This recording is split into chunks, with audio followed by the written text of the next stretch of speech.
Do you want my middle name too? No.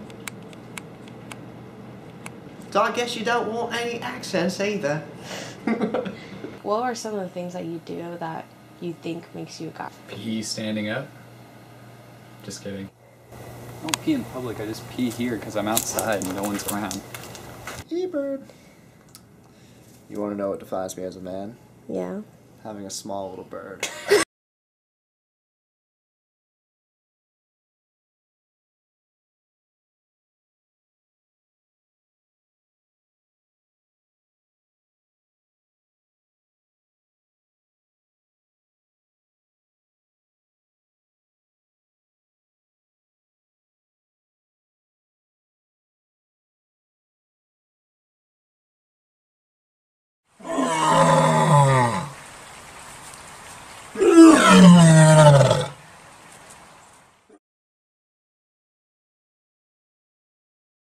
If you think back into the Greek world, which much of our culture is based on the Greek world, there's actually not just one type of masculinity or one type of ideal man or male type that the Greeks would look toward.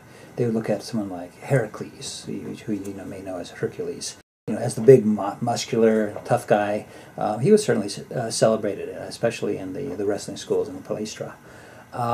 Then you have, Apollo, which is a very different type of young male, much thinner, much less aggressive, plays a harp, plays music. Then you have, Hermes, which is a different type. You have the very kind of paternalistic Zeus-type figure or Poseidon-type figure. So there's actually quite a range of masculine types, even in ancient Greek. There wasn't ever, I think, a singular sense of what it is to be a male.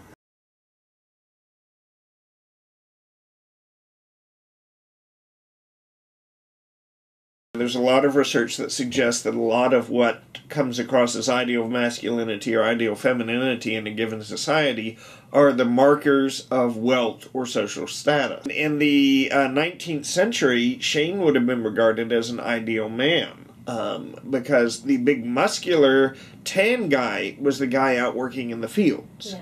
And that meant he didn't have money, wasn't successful. It was the small, thin, pale guy who was witty and charming because he spent all his time reading books. Those are the things that signaled successful masculinity. If you go back to the 1950s, there are at least two very different images of ideal masculinity in the 1950s. One is the television image, which is the sanitized breadwinner, knowledgeable, quietly confident male. The other is James Dean, Rebel Without a Cause, Marlon Brando on The Waterfront, the tough, brooding rebel who can't fit in and who is rebelling against everything. And really you can see in those two forces sort of the setup to the 1960s on a certain level. Right? There's, at post-World War II, there's a lot of men who simply want to come home and settle down and start a life and be calm and happy. When I was growing up in the 1980s, there were three sort of very different images of masculinity. There was Sylvester Stallone and the sort of hyper-masculine, hyper-macho, non-communicative, violent, male. But then the other two images that I had in the 1980s were Alan Alda and who played Hawkeye Pierce in MASH, and Michael J. Fox, both of whom were witty and charming, and Michael J. Fox's character was known for dressing up and being more professional in his appearance. And Alan Alda, both the actor and the character, were understood to be more sensitive men than your typical male. So there were these sort of conflicting images in my time, my youth, of what constituted masculinity. There's still conflicting images today. And I think the fundamental effect of this is that it creates real and ongoing anxiety. You can never be sure you're the right kind of man.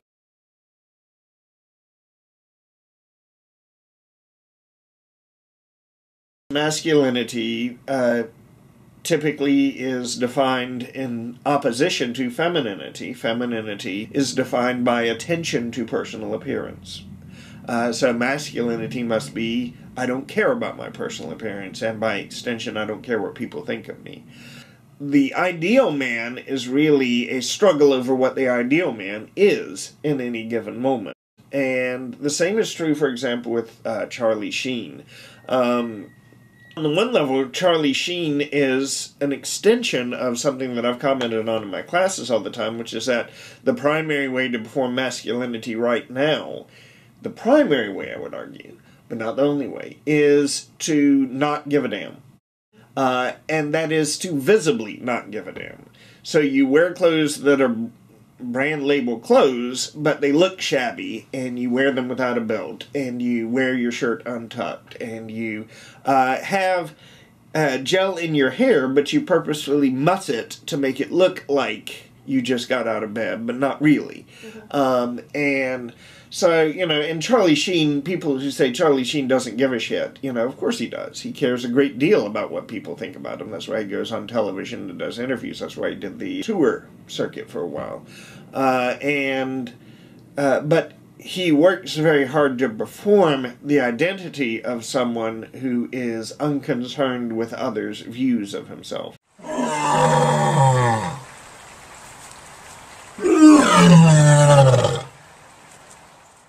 What makes you a man? What makes me a man? Well, a definition of a man is a very exotic, sophisticated individual who is self-confident and very sensational in a Mediterranean way. Be somebody who is tender and caring on the inside and can be there emotionally, but doesn't wear it on his sleeve. What makes me a man? Yeah. I'm not getting on this. I don't know, you know, I provide for my lady, I treat her nice, stuff like that. I would say tough. A man respect a woman. Physical nature. Define man. Penis. But then if you ask them, is doing this, if somebody did this, would they be a man? Even if they had a penis, they would say no, right? Yeah. The perception of even very kind of masculine ideals would include things that we might not today consider masculine. Right. Well, the image of masculinity and the publicly preferred image of masculinity changes on a regular basis. And one way of looking at this that I've become recently much more supportive of is to argue that whatever the bar is, society keeps moving the bar or changing the target, because that keeps everybody on both sides of the gender divide struggling to figure out how to perform the role. And in the process, especially in a consumer capitalist society, as you struggle to perform masculinity properly, you buy the things that are necessary to be masculine. As you struggle to perform femininity properly, you buy the things that are associated with being feminine. And so there's a sense in which it is advantageous, especially in a consumer capitalist society, to change the models. Because I've been teased for being skinny before, and it's just like, well, like I can't really do anything about it. I have to like eat so much. It's really hard. I was complaining about that to my friend Zach, who I climb with today. I was like, I have to shit so much now because I eat all the time. If I'm not eating, my body's gonna like, you know, lose its whatever, its mass. So I gotta like keep up on that. She turned 16 years old. My sister moved out. My mom and my sister were not on good terms. Just seeing my mom and her go through so many fights, it kind of impacted my childhood, put me a little bit more on edge. It kind of made me like a little bit weary about girls in a sense. I don't know really why. Relating back to school, I would probably say I wish I was a little bit more manly because I was very, very shy, and I didn't step up ever to, you know, speak my own mind, and I really wish I did. My mother and my father got a divorce when I was barely 5, and I grew up primarily without without that male influence there. There was no male bonding experience for me, like, going to the park or in the front yard and playing catch football or baseball, or, your dad teaching you how to drive some crazy sports car, or that you and your dad, you just got into trouble, because that's what guys tend to do sometimes when they're together. I didn't have that experience, and I didn't have any of those, and it's, it was a struggle. It was really difficult for me to try to grasp a hold of what I felt like, being a man was. Recently I saw an episode of Desperate Housewives on television, and in this particular episode there was a little boy who was supposed to compete with his classmates in a soapbox derby, and his mother found out about it, and the little boy didn't want to compete, and under pressure from his mother, then the little boy confessed that he didn't feel comfortable because his father wasn't there. And I was watching that episode with my girlfriend, and at the time I didn't really respond to it. I didn't say anything or make a big deal about it, but I mean, it kind of hit me in a personal way, because I know how that was. I know how that feels. It's strange to, engage in activities and things where, it's kind of typical for a male. It's like an all-male kind of a bonding experience there between the father and son, and I could sympathize with the little boy.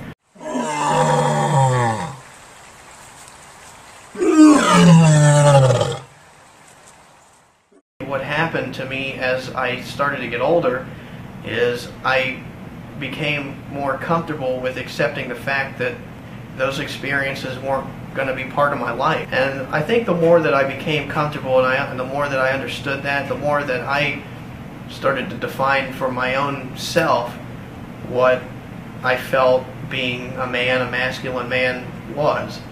And that would be my definition of being a man, being a masculine man, is being comfortable with yourself, being confident in yourself, knowing who you are and where you want to go and what you want to be in life without any reservation. That, to me, is being a man. If you provide for your family and, like, you work hard and, do what you got to do, like raise your kids, be good to your wife or whatever, your husband, if you're gay, whatever. Like, if you're all that, then you're a man in my eyes. Growing up and taking on all these new roles and all these new responsibilities, just to be able to provide for my family, just be a better person, make a change in the world. I think that's what defines me as a man.